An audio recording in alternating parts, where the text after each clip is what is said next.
நல்லா காயிட்டோம். காஞ்ச பிறகு நம்ம வந்து பார்த்திங்கன்னா ஆனியன் நல்லா வந்து வதக்கிட்டுருங்க. நல்லா வதங்கணும்.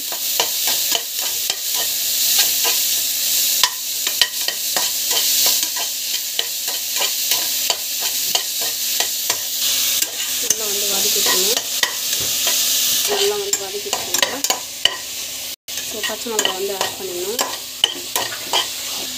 நல்லா வந்து இது வந்து வதக்கிட்டுருங்க.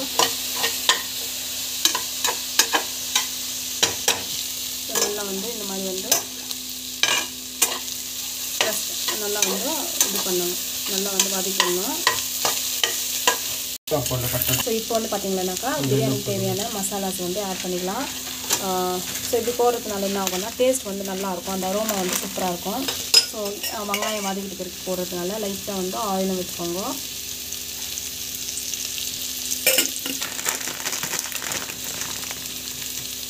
ஸோ பட்டெல்லாம் ஆட் பண்ணிக்கோங்க.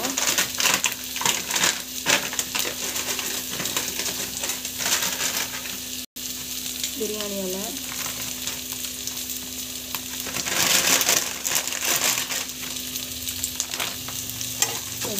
நல்லா வந்து வதக்கிக்கோங்க.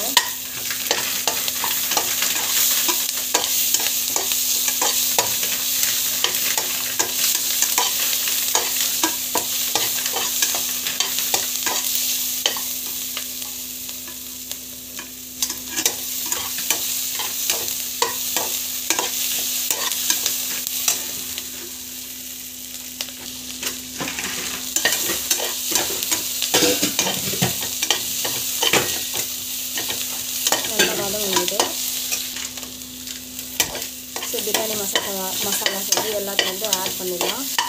நல்லா வந்து வதக்கிக்கோங்க. நம்ம டொமேட்டோ வந்து ஆட் பண்ணிடலாம். நல்லா வந்து இது வதக்கிக்கோங்க.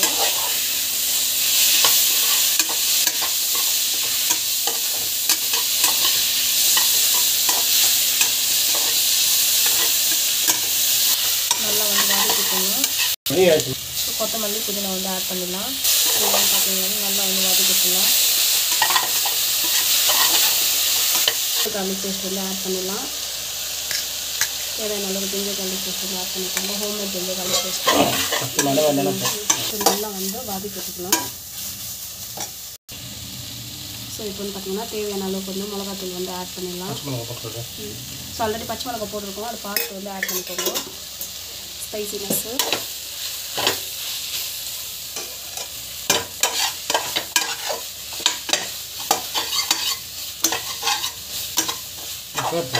ஸோ இப்போ வந்து பார்த்திங்கன்னா தேவையான அளவுக்கு கர்டு வந்து ஆட் பண்ணிக்கோங்க.